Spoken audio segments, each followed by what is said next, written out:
I'm going to go ahead and get started. It's going to be very focused on you because everybody else here is faculty. So feel free to leave your mic open. It's an interactive. Please ask questions, give your thoughts, things like that. And other faculty members, please feel free to share your ideas as well. So the poll's going to be kind of funny, but faculty, please feel free to participate in the poll so Cynthia's not alone. I am Melanie Willis. I am an independent consultant, and I focus a lot of my professional and personal life on the mental capacity of human beings and emotional capacity of human beings. And so I really do care about test-taking strategies and how that affects the human being. So here's the agenda, the standard stuff. We're going to have a polls. We're going to do things. You don't need to care about this because we're going to do it. So starting with the polls. Let me make sure I set this up. There we go. When thinking about this upcoming test, I guess Cynthia, since it's just you, but how do you feel? You're like, bring it on. I got this. Are you more like, I know my stuff, but I am also second guessing myself. It's been a while since I took an exam. Is it, I'm hoping these sessions will prepare me for the exam. Or I hate test taking. I am feeling serious dread. Or kind of none of the above.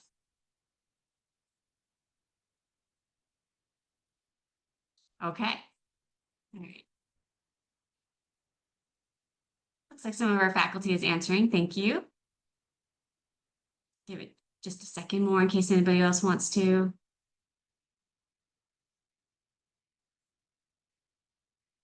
Awesome. Okay. I'm going to go ahead and end this poll and share the results if you can see it. So we've got some saying, I'm hoping these sessions will prepare me. Some saying, I know my stuff, but I second guess myself. Test taking is scary. Absolutely. So fantastic. You are in the right place for all of that. Stop sharing. One more quick question. Are you already using, hi Dolly, hi Kelsey, Hi. Thanks for joining. All right, are you already using any test-taking strategies to prepare, oh, I didn't actually launch it. There we go. To prepare yourself for the RQAP exam? Yes, no, maybe. I think that they are test-taking strategies, but I don't know.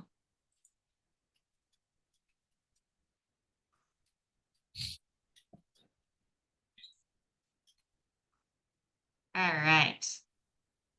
Looks like all of our potential people taking the exams are in the maybe realm. Fantastic. It's a great place to be. Means you can add more, but you already have a plan started.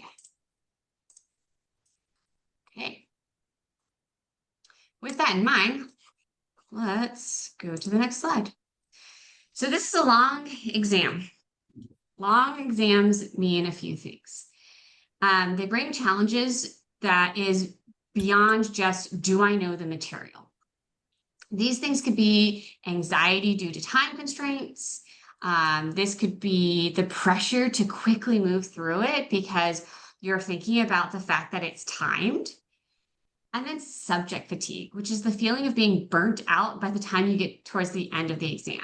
There's been several studies done to test to see if you actually get content fatigue, meaning you have seen the same content and throughout the exam, and now you're exhausted and your understanding of the content has been affected. And that hasn't been an issue, but the actual fatigue of your body being tired and burnt out by the time you get to the exam causes you to slow down and have a harder time with answering the questions. Hi, Michelle. I think we're getting a few more people on. Welcome.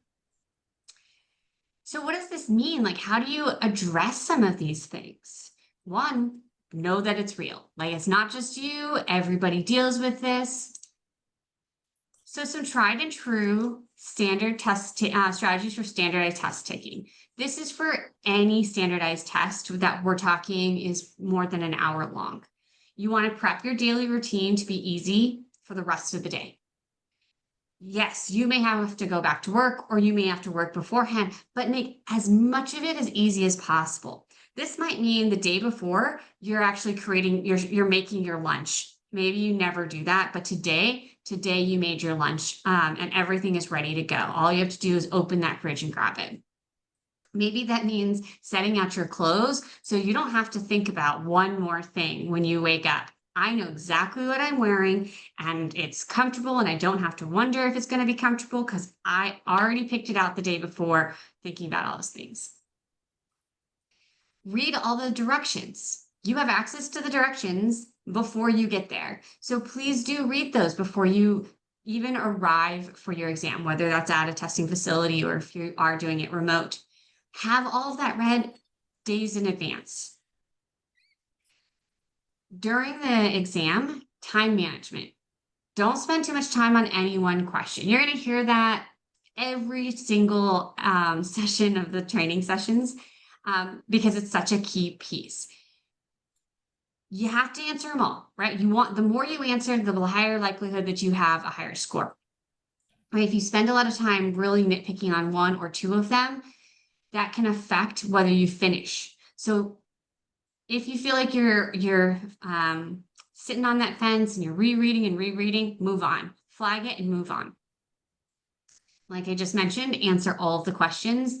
Completion is necessary for an adequate score. If you don't complete, then you don't have any amount of scoring for it.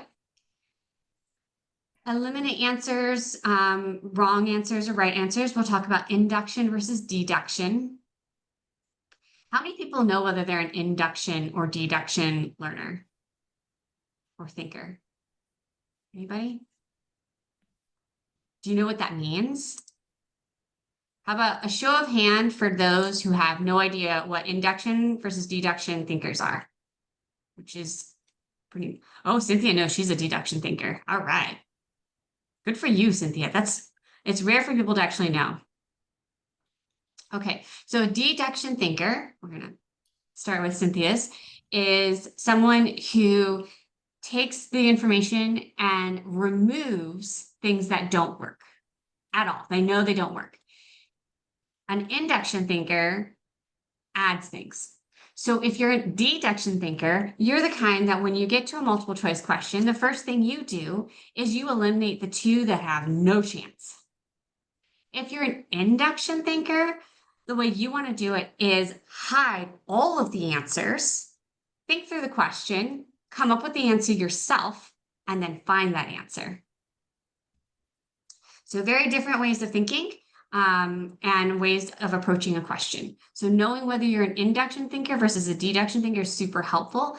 And understanding how the other mechanism works can support when you have anxiety because you're like, oh my gosh, I'm an induction thinker, but I have no idea at all. Nothing's coming to mind. So then you know, well, I'll try deduction now and I'll look at all the answers and I'll remove the two that are blatantly not true. And from there, I look at the last two and make my final decision of induction. And that's where that last question here of orange, answer the question before reading the answers if possible. For induction. If you're a deduction thinker, this can also help you if if you're getting stressed about, oh my gosh, I have now done 50 questions and these answers are starting to look the same from question to question. This is a great time to take a moment and do induction thinking. Say, okay, I'm going to stop my deduction because I am rocking the deduction, but these answers are all looking the same, which is a very common subject fatigue item. So you take a moment back and you're like, okay, I'm going to hide them. I'm going to physically hide them with my hand because when you do physical motions, it actually registers differently with your brain. So you are physically separating the ideas. I'm going to physically cover them on my screen. And now I'm going to read the question, answer it in my head, and then look. And it's almost like you're doing your quiz at home, right? That's how we quiz ourselves at home sometimes. So we hide the answers, think it through, and then check it. So it'll make you feel a little bit more like, this is not that much different than when I was at home doing my test, my practice questions. And it's okay to skip questions. If you don't know the answer at all and you are going through it the first time, skip it. Just skip right over it. Don't even attempt. Just, oh, I have no clue. We're going to move on and I'm going to come back. That's the fastest way to avoid spending too much time. Oh, you can't see my mouse on that screen. Spending too much time on any one question. You just skip the ones you aren't sure of and come back to those. And don't stress if you are skipping and skipping and skipping, because you're just going to come back to them. It's no big deal. I'll tell you, when I took my exam, which was in 2019, so it's been a few years, but when I took it, I went through the whole thing and I probably skipped 50 of them, which is a lot, right? Okay, or not, depending on who you are. For me, it was a lot. So I skipped 50 the first time round. And then I went back and looked at it again, and I skipped some again the next time. I was like, I still have no idea about this one. Gonna try the next one. And I'm like, now that I've like been letting it mull in my brain, in the back of my brain while I did everything else, I can feel like I can answer this one. And so the second time round, I think I still left another 20 and I went again. And then at the very end, I was like, I got 3 questions. I have no clue. Nothing's coming to my brain. I don't even know what they're asking. And that's okay, because some of the questions are testing questions. They're questions they're just trying out. So maybe that's what those 3 are. Maybe they weren't. Who knows? And that's when you can go ahead and just answer, right? You don't know, you make your best guess. I have eliminated these 2. It can be one of these 2. How do I determine from there? And you want to take a broad scope look at that. When you get to those types of questions, you take a moment and say, okay, step back, broad scope. What is the best possible answer? They might both be right, but which one's better? Thoughts, feelings. Anybody now know whether they're in an induction or deduction thinker other than Cynthia?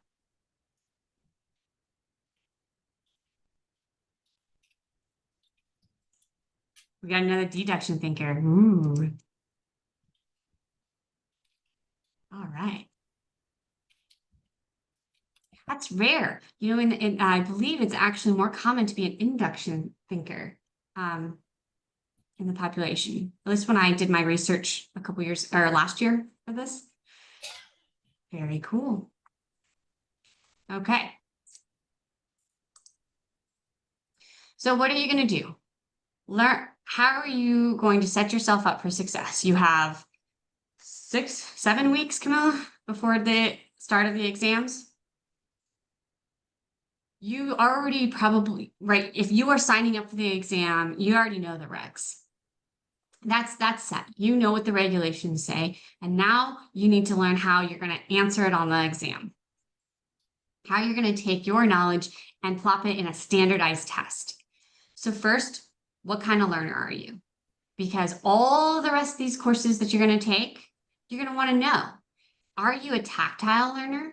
Are you an auditory learner? Are you a visual learner? I'm going to give you some examples where all these are going to be in these Zoom calls.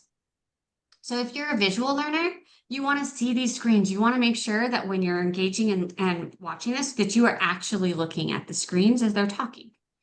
If you're an auditory learner, it's okay if you don't see that screen, but you need to be actively engaged with listening. So that might mean you re-listen to some of these over and over again. It may mean you have verbal communications with a mentor and you ask questions verbally back and forth. If you're a tactile learner, you are in my boat. Welcome to my world.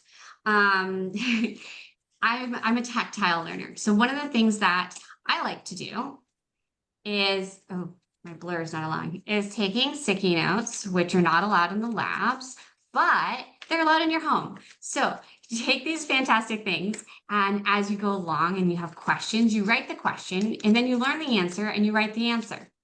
And then, welcome tactile learners who need physical things, I post these around my house or my office or wherever I am that I am learning this new concept. and I put the question. There's two ways of doing this, or more, many ways. Two ways that I do it is I put the question, if it's a brand new idea, and answer right on top of each other. And I walk over and I read the question and I look at the answer. And then I take a moment, I think about it, I associate it with what my work is, how others might use it. And then I go to another one, and it's going to be, I'm going to have to walk across the room. And even if I lined my room, I always have to walk across the room. So tactile learners, remember that. Let your body move. Yes, Camilla. Okay, I have a question here. Sorry, my camera. Is it, I'll lower my hand. Is it frequent that people are pure type, one of these or the other, or actually combination? So it's the best way is for, I know I'm auditory visual. I need to see it and hear it at the same time. Not as much of tactile, but if one part of the auditory visual is missing, the outcome is not as good as it could be. Yeah, it depends on the person. What they have found is there's usually a predominant style and then a secondary style. It is more common overarching that there is a secondary style. It is rare for them ever to be equal. Like if you don't have both, then you miss out. But I'm sure it's possible, right? I'm sure it's possible. And it is also less common to have a single format. So like if you like none of the others work at all, usually you can obtain information from all area, like each of them, but there's one that is predominant. So like if I absolutely did not have any tactile in my learning, one way or another, I would not retain it long term. Like I would maybe retain it long enough to take an exam, but that's not the goal, right? The goal is for long term. This is my life. This is what I do for a living. So you want something that's going to retain long term. So for me, right, I'm tactile and audio. So I hear things. I need to hear things as well as touch and do them. So if no one ever says it out loud to me, or I don't say it out loud to myself, I still would be fine, but it wouldn't be as intense. So absolutely, the high likelihood that you are more than one is there, but there's usually a predominant way. And in many cultures, it's hard for students to learn what that particular thing is because there's a set way of teaching, right? You sit in a classroom, you do it the way that the teacher tells you. So I'm recommending, as you prepare for this, take a moment to figure it out for yourself. And it's pretty obvious to most people once they try out, like removing the other senses. For example, if you remove auditory and visual and just try these tactile ways and you learn nothing in that round, you know you're not a tactile learner like Camilla. And you can just say, okay, great, I get to sit at my desk and I'm not going to have to worry about standing up and touching things and moving things around. Perfect. If you are, absolutely not an auditory learner, what you would do is you would take away everything else and only listen to like a recording. And if you finish that recording and you go, what did I learn? And it's like, oh shoot, what did I learn? Then auditory is probably not for you. So what I would do is the opposite. Again, deduction, especially since we have deduction learners, remove the styles that don't work for you and highlight the styles that help you the most. And the fastest way for you to learn that about yourself is to use a single one at a time and figure out which one works the best and then pair them for actual learning. Thank you. Yeah, thank you. That was a great question. Anybody else? Okay. So auditory learners, like I mentioned, team up with someone else. And then visual learner, it's great to actually team up an auditory and a visual learners together. They work really well together because you could have one person reading it and seeing it as the visual learner, and they're saying it out loud to the auditory learner. And it can really benefit both of you to help work teaming up together. Okay. All right, for those who are taking the exam, which I think we now have a few more people, when's the last time you took a 3-hour exam? Go ahead and put that in the chat.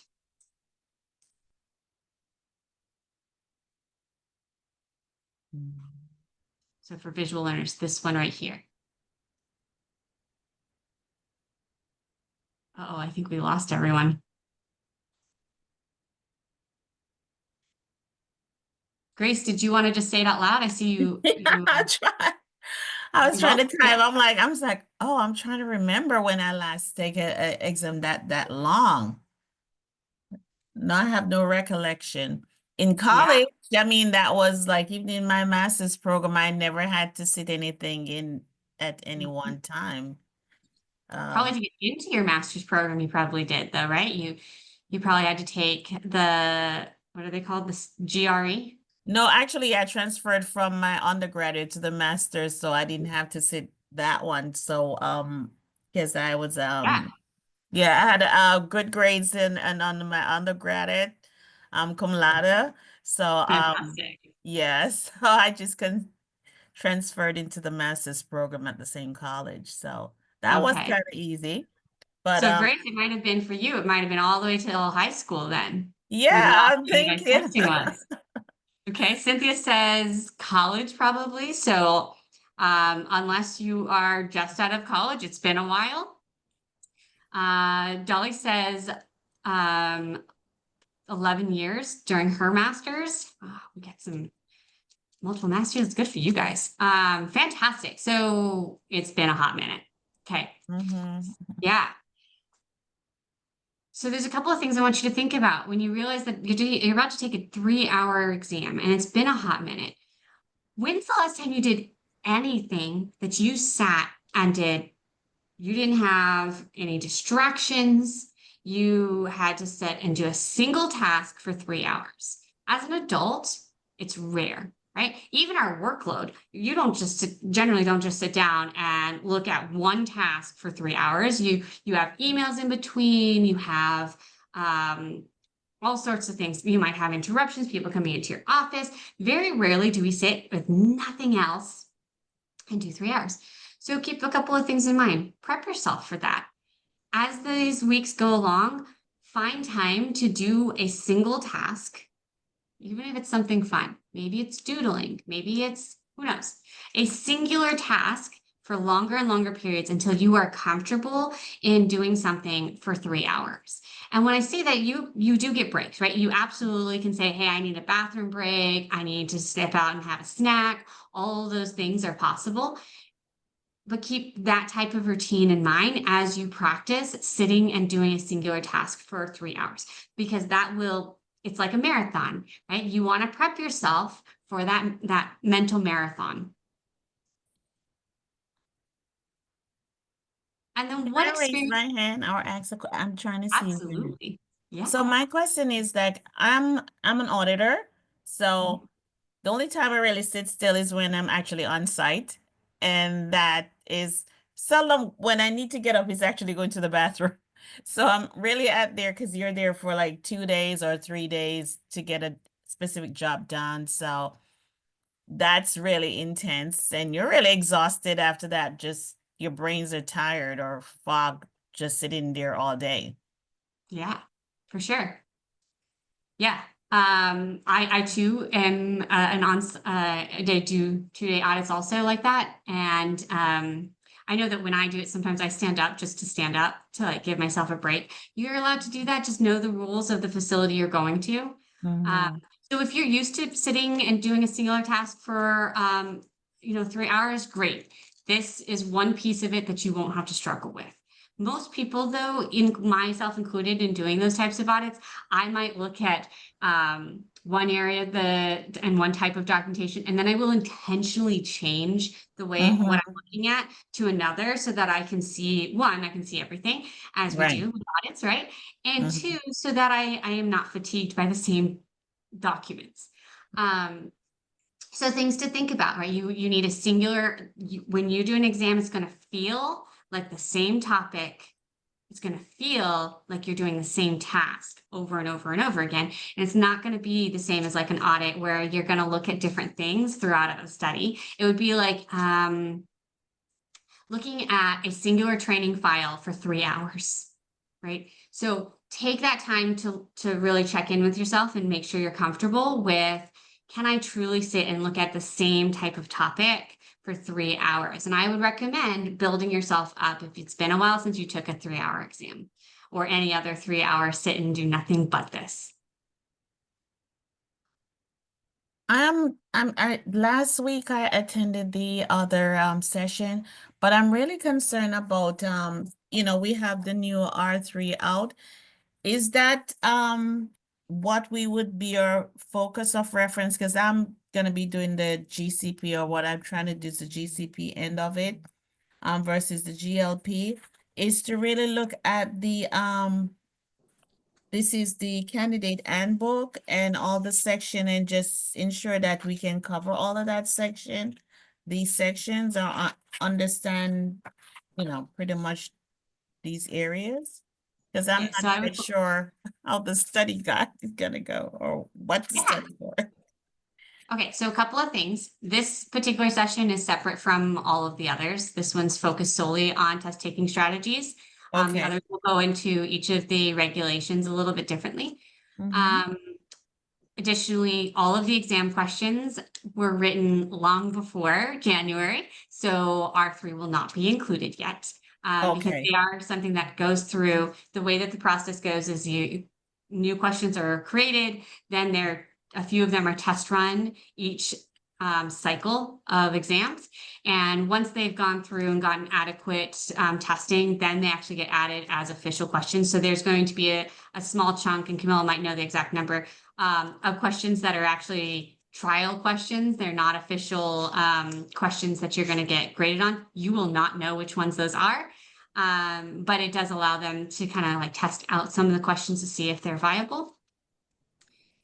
If So I may no add, there are 15 test questions that are all questions that are being tested themselves. And to add, no, R3 is not part of the exam for one additional reason. It was issued on January the 6th by the ICH. It was adopted by EMA on January 26th or something like that, but with a transition period up to July. And no other agency has adopted it yet. So that's the step 5 that needs to be covered. So right now, it's there, it exists. Of course, for your work, you may be looking at it, but for the test, no, just be calm, no problem about it. Okay, thanks for that. All right. And then think about what kind of experiences you've had. Are your experiences robust and cover all areas of the regulations? Are you someone who's worked only at a test site, a test site that does a portion of the study? I worked for a histopathology company for a few years, right? What if all my experience was only at that histopathology company? I wouldn't have been able to see all pieces that are correlated to the GLP regulations, which is the exam that I took. Right, so I would want to make sure that I pair myself up or get a mentor with someone who has done other aspects of the study so that I can learn from them and they can learn from me the nuances and the details of how to take the regulations and use them in different facilities. If you've only worked for one company, remember that there are company specifics and then there are the regulations. So how do I take what I know as a company and what is ingrained into me because the company says this? When do I understand this is a company thing and not a regulatory thing? A great way, if you are in that type of boat, team up with somebody who is in a completely different world than you are as far as companies go. And so then you can work with them and be like, oh, here's a question. Here's a test question or a practice question. This is how I would answer. How would you answer and why? And really utilize each other as resources. bring some of those questions to the next study sessions. Those questions are great because now you can hand those to the instructor, the faculty, to say, hey, you asked that question. I want to see this question asked. I want to see everybody else's answer. And it gives you, a broader scope of understanding. So knowing what your experiences are and what your breadth of knowledge is as far as experiences go can help you know where to bolster other areas. It's kind of like when you're doing an interview, know what your weaknesses are, same thing. And then know what's stressing you out the most. Are you stressed about like someone testing you, right? The concept of being tested, that can be incredibly stressful. Oh my gosh, I have to pass because my boss knows I'm taking the exam and they're paying for this exam and I can't fail. That's stressful. Is it, oh my gosh, like I'm gonna have to take this exam and then I have to go and pick up my dog from the vet, or my child, or my significant other, or my sister, I don't know. I have this other obligation, or oh my gosh, I have to finish this audit that I'm doing, and then I have to go, I have to do that before I can get to the exam. Like, what is stressing you out? Is it timing around? Is it the fact that you're taking an exam? Is it, it's a 3-hour exam and I haven't taken a 3-hour exam? And is it Melanie tends to eat all day long, and now I'm going to be in a facility where if I want to eat, I got to take a break, leave the room, eat quickly, which is not a thing Melanie does, and go back in and continue taking the exam. How am I going to manage that when my normal everyday is just constant snacking? And breadth of things. Anything can be stressing you out. Could it just be sheer test anxiety? Like, I hate when someone asks me a question, it stresses me out. Maybe that's you. If you know this about yourself and you want to talk about it, by all means, speak up, put it in chat. We can talk about different ways to address them. If you don't, totally fine too. This is the time to start figuring those things out, because if you know what causes your stress, you can start finding ways to address it. Stress anxiety. I'll make sure I'm on the right slide. Yeah, okay. Does your stomach get knotted when you just think about taking an exam? Any kind of exam. It could be 3 questions. Does it just like knot up really tight and you're like, oh, I don't want to do it? You're not alone. Not alone. A range of studies have been conducted in several different areas of the world, including Malaysia, Germany, and Ethiopia, that showed a range of 20 to 60% of college-level students have moderate to severe test anxiety that actually impact their test-taking abilities. So what can you do? We just talked about narrow the reasons, figure out why, adjust yourself to a similar environment. If you are like me and you work from home and unlike me, my child goes to daycare, you have your children still in your office and loud noises constantly around you, or you're in an office and your coworker, he or she or they really enjoy just like talking, and they have a lot of meetings and they're really loud, and so you're used to a really loud environment. When you practice for the exam, you got to pull yourself out of that environment. Get yourself into an environment that's going to be similar to test taking. So you don't want to go from this loud, noisy environment to silence and no movements around you without having prepared yourself. Now you are allowed, I actually don't know if you're allowed music. I don't know that answer, actually, now I think about it. If you are, it's probably music that they provide. So I don't know that that's going to help you. Okay. Practice your knowledge and skills. That's something that's right. You already know that. Just keep practicing over and over. Now, one other technique that you can do is, and there's many others, so please don't feel like this is the only, but it's kind of a reset button.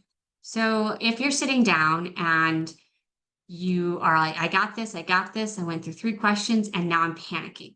or I'm getting really stressed. I don't know it's panic, but my hands are getting sweaty, like my heart rate's increasing, my stomach is like butterflies or knotted, like I'm obviously upset and stressed. Here's a little technique. It's called EMR. I'm gonna try and remember the verbiage. I don't know. Yeah. Oh, EMDR. Eye movement desensitization and reprocessing. And I'll have more information again on another slide, and you'll have access to these slides. But it's utilizing both sides of your brain. So you're going to close your eyes because it's kind of freaky to watch somebody else do this. But I usually close my eyes. And then with my right hand, I'll tap my right leg. And with my left hand, I'll tap my left leg in alternating motions. And as I do this, my closed eyes will then look at my right hand, right? It's not looking, but it'll shift to the right when I hit the right, and it'll shift to the left when I look to the left. And I'll do this in a slow rhythm until my heart rate goes down and my palms start sweating less and I calm down. It's a common reset technique used in psychology and counseling. And it works really, really great for panic. So test taking anxiety is a borderline panic. So go ahead and use techniques like that. Does anybody know any other great techniques?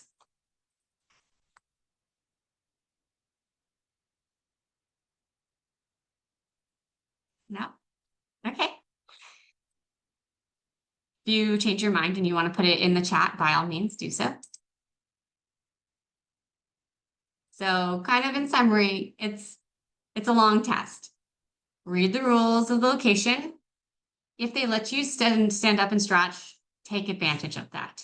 Even if you're like, oh my gosh, the time is going down, when you give yourself that break, you can be more productive. Give yourself that moment to stand up, stretch, reset. Don't forget that your brain needs energy. So if you don't normally eat breakfast, don't gorge yourself, right? We don't want to make a massive change, but make sure you give yourself enough energy that you can make it through a 3-hour plus test. It's a marathon for your brain. Beat it like it's a marathon. Speed and accuracy is your goal. It's okay to do speed as in, let's just skip this question so that you can focus on accuracy. And then come back and try again on those questions. Manage your acute stress. That EMDR technique, that might be great for you. It might be taking breaths. Some people, that works really good. Oh yeah, Cynthia, breathing in and out slowly. Test these before you get there. You might be someone who EMDR doesn't work at all for you. You might be someone who breathing in and out slowly doesn't work for you. I am one of those people. You ask me to take a couple of just regular deep breaths, and my heart rate will skyrocket because I will be trying to figure out how big is a big breath. It's still who I am today, even though I've done all sorts of different techniques. Right, but this is knowing a little bit about yourself. Practice some skills. These are not just the skills of the knowledge of GLP or GCP. These are skills of taking log exams. Learn how to handle rapid fire questions. This will help you minimize your panic. So maybe you write up 50 things about yourself. And then you turn to someone who you are close with, whether that's your best friend, your spouse, your best coworker, whatever. Someone inside, SQA, your mentor. And you say, all right, here's a bunch of questions. You rapid fire ask me these, and if I can't answer, you just skip on. Like, give me a couple of seconds to answer. If I don't answer right away, you go to the next one. And the first time you do this, it will be terrifying. And it's okay. Embrace that terrifying moment because you're desensitizing yourself. And then round 2, they go slower. So you can answer all the questions and you get your confidence up. And then they speed up again. And you'll do this until you feel confident at the fast pace. Then when you get to the exam and you go to do that fast pace, it's the pace itself won't bother you. Camilla uses no need to panic, every problem wants to be solved. I love this if this works for you. Absolutely. And then concept association. There's a real feeling for me. I don't think there's any studies on this, but concept association is like the way that I retain long term.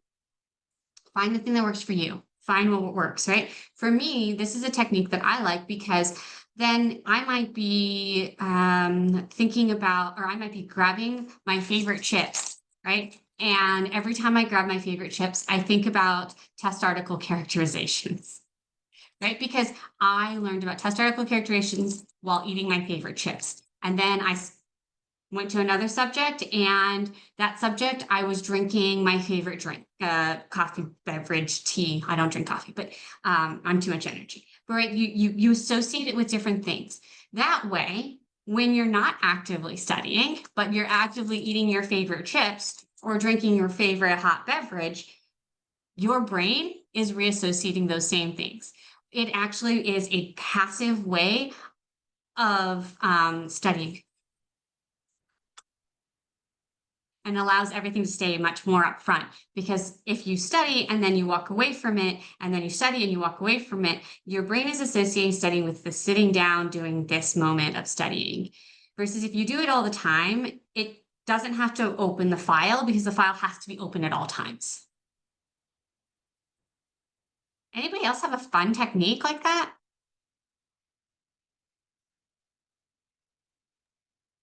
Well, I have a technique where maybe it's just you using nomenclature kind of thing. Mhm. Yeah. You want to describe it, Grace? Well, oh, I'm sorry. Describing it maybe like acronyms. Um Getting the acronym, for example, SAT, what is SAT, and meaning, like safety or accuracy and something to that regards. So using that acronym, if I see a question, I'll remember SAT. What's SAT? And then it will come back to me. Ah, yeah. Like Anagram. Alcoa. Anagrams. Anagrams are great. Yes. Yeah, absolutely. In our world, we use so many alphabet soup. Yeah. I absolutely, that's great. Anybody else? Okay. I'm going to let you know in the following sessions, you are going to want to speak up. These sessions are for you guys. The more you engage, thank you, Grace. And for those of you who have been engaging, Cynthia and Dolly, on in the chat, the more you do that, the more you're going to get out of these sessions. They're intended to be interactive. Mine probably is going to be the most that actually has like presentation. So please be prepared for the fact that the following are going to be interactive, and expect that. So just a reminder, use your resources, team up with each other. That's why we have these get-togethers. That's so you can like link up and say, hey, I would love to work with somebody from a CRO. I'm going to put it in the chat. Hey, anybody from a CRO who wants to team up with me? I work at a test site. Or, hey, I work as a consultant. I'd love to team up with somebody who's an on-site person. Can we talk and practice together? Great resource. Utilize your mentors, both in your company and out of your company. Utilize the faculty. We're all here to help you. Yes, I will be the mentor. Yeah, absolutely. Utilize your mentors. Explore answers that are not company specific. This is an area that can be tough, right? We get very comfortable with our understanding of the regulations in the way that we use them, and reminding ourselves that there are different ways to understand and utilize and follow the regulations is important, and that maybe your company goes above and beyond, but that doesn't necessarily mean that's what the exam is going to state. Yeah, Camilla. Just one thing to add, since we touched the mentoring part. Now the call for registration for this next round has finished. So either you need to wait for the next one, or you may have informal mentor. Ask someone, just ask. It's as simple as that. So ask a person, can you be my mentor? Can we meet, let's say, twice a month before the exam and talk about these or those things? And when you apply in the mentoring program, you can even put a note that you would love to be matched with a particular person. If that person is free, if they are in the mentor pool, you have very high chance to be matched together. So just don't be afraid, speak out, and that's it. Yeah, and I'm gonna put a little pressure on the people on this call who are faculty at this point. Can you all turn your cameras on, and we're gonna say what regulations you would help with? So I'm GLP. I'll start. I'm GLP, and my name is Melanie Willis. Hi, I'm Debranda Lubeck, GLP, Animal Rule, Biosafety Level 3, Biosafety Level 4. So as far as RQAP, which you're GLP. GLP, mm-hmm. Yeah, I'm Pamela Novak. I'm GCP. I can cover a little bit of GLP, but I would not say they are definitely better experts than me. GMP is not there yet, so yes, GCP. Great, good to know. I'm straight GCP, so that's what I'll be tested for. So I definitely will need a mentor, so I'll sign up. So it may not be a sign up. I'm having each of these people share with you. There's quite a few more, so give us a hot second. Okay. I want you to hear. I want everyone on this call to hear that's taking the exam who are some of these faculty are, so that any of you can reach out to any of the faculty. This is just a small group of us. There's a lot of us, so just to start with some faces. So there's me and Deb and Camilla and Pam. You want to go next? Sure, Pam Delia-Giltner, GCP. Glad to help out on the faculty. It's fun. And we have also Klaus on the call, if I'm not mistaken. I think he dropped. Did he? Yeah, looks like he dropped. See all people. And do we know he's GCP, right? Correct. Yes, correct. He's GCP. Mm-hmm. Mm-hmm. So you GLPers, hi. There's a lot of us though, and feel free to get to know your faculty on the following study groups. All of them are fantastic and would be more than happy if you reached out to them and said, hey, I would like a couple of one-on-one sessions. Do you have time on such and such dates? Feel free to reach out to us. Like we're here because we care. Yeah, Thank you. and the study group are going to start next week, both GLP and GCP, running for 6 weeks, right up to the start of the exam. We will be recording those meetings. If you can't make it, that happens. You can always communicate, send a message, ask Lydia to send an email to us, or put it on the study group connect page. We can see that. So it's very easy, and the study groups are here with the only purpose to help you get ready. So use it to the most. Fantastic. All right. Explore. And then the last one. Oh, and thank you, Maharshilal. Oh, I said that wrong.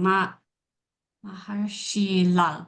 Are you GLP as in a faculty, or are you GLP as in you're taking the exam? I'm taking the exam from GLP. Okay. Okay. I just want to make sure that's clear to everybody on here in case someone thinks that you're faculty and reaches out to you, that they know it's a peer-to-peer. Okay, and then review the handbook, regulations, comparison documents. I know for the GLP, I have never taken the GCP, GLP, right? It goes over EPA, FDA, and OECD. So there are some fantastic compare docs. Utilize them. They're super helpful. And I'm sure there's something similar for GCP. And that's it. These are my resources for study skills. And I will stop I love screen this sharing. picture. This is beautiful. Thank you, Melanie. This is wonderful. You're welcome. Feel free, anybody, if you are getting stressed out, to reach out to me. I'm more than happy to walk you through new techniques specific to you if you're having a hard time figuring that out. I am fairly busy, so you will not see me on any of the subsequent GLP classes. But by all means, reach out to me directly and I will do what I can. Take care. Well, thank you so much. Appreciate it. Of course. And best of luck to everybody who's taking the exam. Thank you, All right, Melanie. thank you. Thank Let you, me- everybody. The time and Bye, ask bye. one Thank last question. Yeah, go ahead. What is your biggest fear or anxiety or this kind of inner block that keeps you worried for the exam? Me From or human, other? Per- maybe you don't. For me, when I first took it, was fear of failure, not really knowing everything I should know. And thank goodness for wonderful mentors at SQA. I passed the exam the first time, but it was fear of failure and not knowing everything I should have known. For sure. And I will say that for me personally, that practice exam for GLP is not a good representation of knowledge base. So for those I think it's just the two now that are taking the exam for GLP, please do not rely on that practice exam to give you an assessment of whether you understand the regs well enough for the exam. Agree. Yeah. For GCP, it's exactly the same. I Yeah. passed the GLP just by guessing 100%. And I am not an expert, so that Real. picture how difficult it is. Oh my God, that's too funny. Thank you for sharing that. That is too funny. Oh, But it's a real thing, and so just be aware of that as you're going along. mhm. Yeah, absolutely. Mm, All right. Well, thank you all so much. thanks. Appreciate you, it. guys. Thank you. Take care. Have a Thank you. good day. You too. Bye.